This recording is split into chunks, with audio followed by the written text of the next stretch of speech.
तो मूवी की शुरुआत होती है एक सीक्रेट सीआईडी टीम ओवरवॉच से, जिसको इनका लीडर जेम्स सिल्वा लीड कर रहा था। असल में ये लोग मिशन पर आए जिसमें कि इन्हें रशिया की फेडरल सिक्योरिटी सर्विस के रूम में छापा मारना था, क्योंकि वहां एक सीजियम नाम का केमिकल था जिससे अगर इन रशियंस ने कोई वेपन बनाया तो वह हजारों लोगों को मार सकते हैं। तब इनका सुप्रीम लीडर ये बिशप भी था जो इन्हें पल पल की खबर दे रहा था। जिस बीच इनका मिशन स्टार्ट हुआ, जिसमें इनकी टीम मेंबर एलिस अपने एक साथी के साथ यहाँ एड्रेस पूछने आई और तभी उसने अंदर एक स्मोक ग्रेनेड फेंक दिया, जिसकी आड़ में यहाँ खूब क्रॉस फायरिंग शुरू हुई।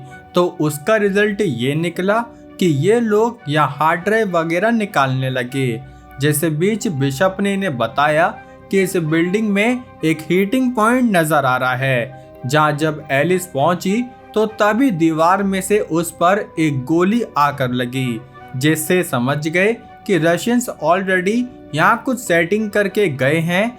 जिस बीच एक रशियन टीन यहाँ धमाका करके भागने लगा, तो तभी सिल्वा ने उसे पकड़ लिया, जहाँ उसने आओ देखा न ताओ और सीधे इस रशियन की आलू पूड़ी बांट दी। लेकिन हाँ, इनका ये मिशन सक्सेसफुल नहीं रहा, क्योंकि इन्हें यहाँ वो सीजियम नाम का केमिकल नहीं मिला। उल्टा यहाँ तो बस कुछ हार्ड ड्राइव और पेंटिंग वगैरह थी।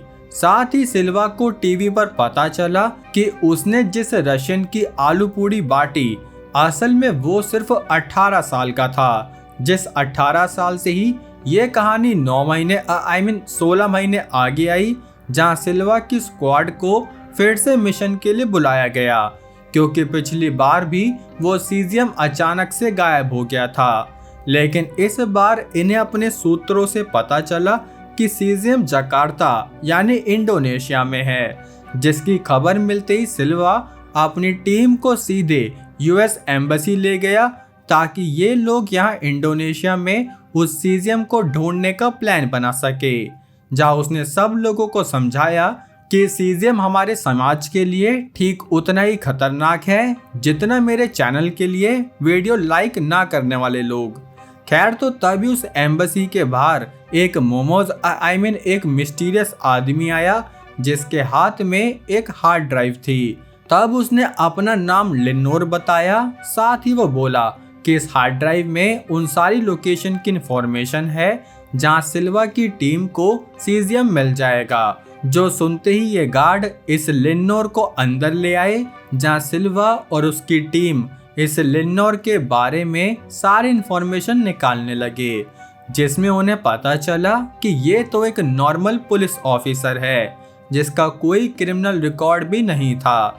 लेकिन फिर भी सिल्वा को उस पर शक हुआ, तो इन्होंने हार्ड ड्राइव में देखा कि ये तो पासवर्ड प्रोटेक्टेड है। जो देखते ही एलिस खुद लिनोर के पास ऐसे पासवर्ड पूछने पहुंची जैसे ये मैडम पासवर्ड नहीं बल्कि उसका फोन नंबर मांग रही हो।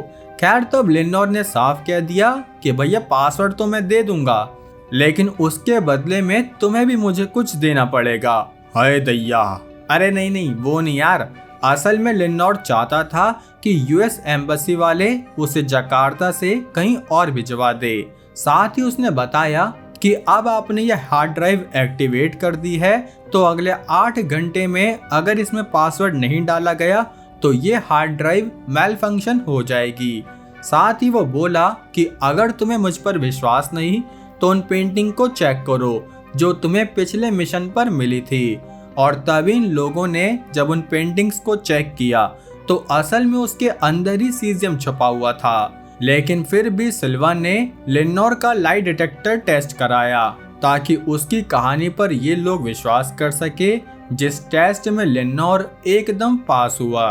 वहीं दूसरी तरफ इंडोनेशिया की सीक्रेट एजेंसी का हेड एक्सेल भी यूएस एम्बेसी में पहुंचा, जहां वो लिनोर को वापस मांगने लगा। लेकिन सिल्वा को थोड़ा शक हुआ कि इतनी हाई रैंकिंग का ऑफिशियल सिर्फ एक पुलिस वाले को क्यों लेने आया है, इसलिए तब उसने एक्सेल को मना कर दिया कि लिनोर अभी हमारी कस्टडी में ही रहेगा। जिसके तीसरी तरफ जब लिनोर के टेस्ट हो रहे थे तो तभी एक्सेल के आदमी यूएस एम्बेसी में घुस गए, जहां उन्होंने लेनोर पर हमला भी किया। लेकिन लेनोर में थी मोमोज की चटनी की पावर, इसलिए उसने बड़ी आसानी से इन गुंडों की भी चटनी निकाल दी, जिसे बीच एलिस और ये राउंडा रोजी इसे नंगा देखने आ गए। और तब सिल्वा ने नोटिस किया कि लेनोर के हाथ बंधे होने पर भी इसने उन गुंडों की मेयोनेज़ निकाल दी, जिसका मतलब ये कोई मामूली पुलिस ऑफिसर नहीं बल्कि एक high skill special force member है। इसलिए तब सिल्वा ने इम्प्रेस होकर अपने हेड बिशप को फोन किया कि अब हमें लेनोर के साथ डील करनी ही पड़ेगी, जो सुनकर बिशप ने भी हाँ कह दी। और फिर उसने बताया कि तुम लोग लेनोर को 22 माइल्स की एयर स्ट्राइक पर ले आना, जहां पर हमारा यूएस आर्मी प्लेन लेनोर को उसकी मनपसंद जगह ले जाकर छोड़ देगा। और तब लेनोर से इन्हें भी पासवर्ड पता चल जाएगा। लेकिन हाँ, ये लोग जकार्ता में है, तो यहाँ की इंटेलिजेंस और पुलिस इन्हें हर हाल में रोकने की पूरी कोशिश करेगी, जिसके लिए ये लोग तैयार भी थे। और तभी अगले दिन से इनका मिशन स्टार्ट हुआ, जहाँ जैसे ही ये लोग लेनोर को लेकर निकले तो तभी उसने अपना पास्ट बताना शुरू किया कि असल में वो एक भगोड़ा तो है, लेकिन वो इसलिए भगोड़ा बना क्योंकि वो जकार्ता में होने वाले करप्शन के अगेंस्ट खड़ा हुआ। और तभी गवर्नमेंट ने उसके सामने ही उसकी फैमिली की जान ले ली। तब वो ये सब बता ही रहा था कि इनकी जर्नी में एक्सेल ने अपना तड़का लगाना शुरू किया, क्योंकि एज ऑलवेज वो इंटेलिजेंस एजेंसी का हेड है, तो उसके लिए काफी आसान था कि वो इन लोगों को रोक पाए। लेकिन तब बिशप भी इन्हें अपने सर्विलेंस के थ्रू अच्छी गाइडेंस दे रहा था। तब इनके कलेश के बीच ही एक्सेल के आदमी इनकी गाड़ी के पास आ गए, जहां इन्होंने एक बॉम्ब प्लांट कर दिया।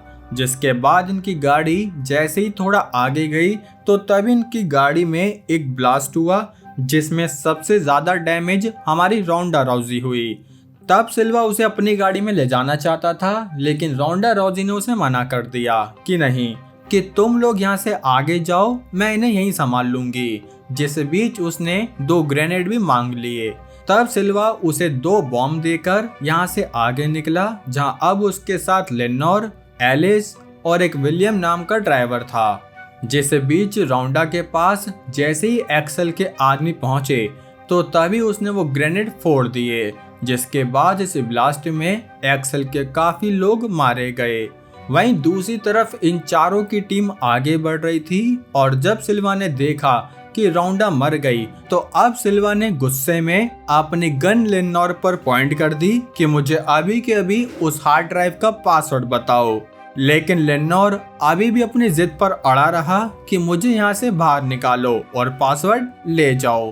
तब इनके पास गोलियां भी कम हो चुकी थी, इसलिए बिशप ने इन्हें एक सेफ रेस्टोरेंट बताया, जिसे उसका ही एक अंडरकवर एजेंट रन करता था, और वहां से इन्हें काफी हथियार वगैरह भी मिल सकते थे। इसलिए ये लोग उस रेस्टोरेंट में हथियार वगैरह लेने पहुंचे, जिसमें विलियम और एलिस हथियार तैयार कर रहे थे। तो तभी सिल्वा को एक्सेल दिख गया, जिसे देखते ही वो उससे बात करने जाने लगा, तो बिशप ने उसे रोका, पर फिर भी सिल्वा एक्सेल के पास आया, जहाँ उसने लेनोर को सरेंडर करने की डिमांड रिजेक्ट कर दी। जिसके बाद वो जैसे ही वापस रेस्टोरेंट में आया तो तभी उसने देखा कि 2 लड़कियां उसका पीछा कर रही हैं, जिन्होंने इस रेस्टोरेंट में एक ग्रेनेड लगाया हुआ था। तब सिल्वा कुछ कर पाता कि इसी बीच वो ग्रेनेड फट गया, जिसमें इनका टीम मेंबर विलियम काफी इंजर्ड हुआ, और सिल्वा पर भी उन दोनों लड़कियों ने हमला कर दिया। तब इनके थ्रीसम में सिल्वा पिसने लगा, क्योंकि वह इन दोनों को झेल नहीं पा रहा था। जिस बीच ही यहाँ खुद लेनोर आ गया, और फिर वो सिल्वा की मदद करने लगा। तब बिशप ने इन्हें बताया कि तुम लोग हर तरफ से गिर रहे हो, जिसकी वजह से इन्हें जल्दी यहाँ से निकलना होगा।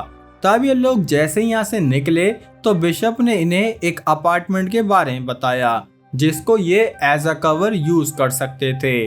लेकिन एक्सेल के आदमी भी इन तक पहुंचने लगे, तो विलियम ने बाहर रुकने का फैसला किया, क्योंकि वैसे भी उसकी आलू पूड़ी बटने ही वाली थी, तो क्यों न जाते जाते थोड़ा रायता फैला कर ही जाए। खैर तो अब सिल्वा, एलिस और लेनोर को अपार्टमेंट में कुछ लोग भी दिखे, जिसमें से एक बच्ची को बचाने के चक्कर में एलिस इनसे अलग हो गई। जो देखते हुए सिल्वा ने बिशप से रिक्वेस्ट करी कि इस अपार्टमेंट की बत्ती बुझा दो ताकि एक्सेल के आदमियों की बत्ती बुझाने में हमें आसानी हो। जिस बीच उसने लेनोर की हथकड़ियां खोल दी ताकि वो भी सिल्वा का साथ देकर एलिस को वापस ढूंढ सके। वहीं दूसरी तरफ एलिस पर एक एक्सेल के आदमी ने हमला किया, जहां एलिस उस आदमी का सामना तो कर रही थी, लेकिन वो गुंडा इतना पावरफुल था कि उस पर एलिस की पिटाई का कोई असर नहीं हुआ। जिस बीच लेनोर और सिल्वा भी एक्सेल के आदमियों की आलपूड़ी बांटते हुए आगे बढ़ने लगे, जहां आगे आकर इन्होंने एलिस को भी बचा लिया। जिसके बाद इन्होंने एक साथ मिलकर एक कार को हाईजैक किया और यहां से उस 22 माइल स्ट्राइप के लिए निकल गए, जहां पहुंचने के लिए इनके पास सिर्फ 4 मिनट ही बचे थे। तब दोबारा से एक्सेल के लोग फिर से इनका पीछा करने लगे। अबे यार, ये एक्सेल के लोग हैं या मेरा बैड लक जो पीछा ही नहीं छोड़ रहा। खैर तो अब ये देखते हुए सिल्वा ने ऑर्डर दिया कि एक्सेल के लोगों की कार को ड्रोन से उड़ाया जाए, जिसकी वजह से लोग आसानी से एयर स्ट्राइप पर पहुंच गए। जहां लेनोर ने प्रॉमिस के मुताबिक वो पासवर्ड इन्हें बता दिया, जिस पासवर्ड को बिशप की टीम ने जैसे ही अपने सिस्टम में डाला तो तभी इन्हें वर्ल्ड वाइड उस सीजियम की लोकेशन पता चल गई। जो देखते ही इन्होंने एलिस और लेनोर की प्लेन में बोर्डिंग करवा दी, क्योंकि एलिस ही लेनोर को सेफ प्लेस पर छोड़ के आने वाली थी। और उस बोर्डिंग के बाद ही बिशप का पूरा सिस्टम क्रैश हो गया। और तब यहाँ कुछ रशियन कोड आए, जिसको देखकर ये सभी शॉक्ड हो गए।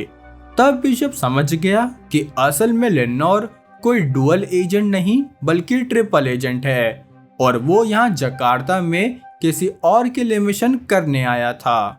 इसलिए तब उसने सिल्वा से कहा कि प्लेन को रोको, लेकिन प्लेन तब तक उड़ चुका था। जिसके बाद हमें पता चला कि असल में लेनोर को उस मूवी के स्टार्ट वाले 18 साल के रशियन की मां ने भेजा था, ताकि वो इस ओवरवॉच टीम को भटकाकर इन्हें खत्म कर सके। जिसके लिए ही उसने लेनोर को हायर किया, जो कि रशिया गवर्नमेंट के लिए काम करता था। और तब उसने ओवरवॉच के कांटेक्ट में आते ही उनके एक एक आदमी को मरवा दिया। जिस बीच बिशप के सेफ हाउस में कुछ लोग आए, जिन्होंने यहाँ तगड़ी वाली फायरिंग कर दी, जिसमें सब लोग मारे गए, लेकिन बिशप बचकर यहाँ बाहर आकर बैठ गया। दूसरी तरफ एलिस और लेनोर जैसे ही हवा में आए तो तभी उसने देखा कि एक गार्ड की बंदूक गायब है, जिसका मतलब लेनोर गन चुरा के एलिस का खेला करने वाला था, जो उसने कर भी दिया। और उसी फायरिंग की आवाज सिल्वा ने सुन ली, जिससे हमें पता चला कि उस रशियन की मां यही चाहती थी कि सिल्वा की पूरी टीम खत्म हो जाए, और तब उसे अकेलेपन का एहसास हो, क्योंकि उसकी फैमिली तो बहुत पहले ही मर चुकी थी। लेकिन हाँ, सिल्वा इतनी आसानी से ही जवान बुढ़िया को नहीं छोड़ेगा, और वो फॉर श्योर सेकंड पार्ट में इस रशियन की भी बजा देगा। बाकी अब मूवी कैसी लगी दोस्तों, लाइक कमेंट करके जरूर बताना। इस मूवी का सेकंड पार्ट पता नहीं आया या नहीं आया होगा तो मैं इसकी वीडियो ले आऊंगा। बाकी मेरे भाई चैनल पर नए हो तो सब्सक्राइब भी कर सकते हो। इसी के साथ अब हम मिलेंगे हमारी अगली वीडियो में, तब तक के लिए जय हिंद।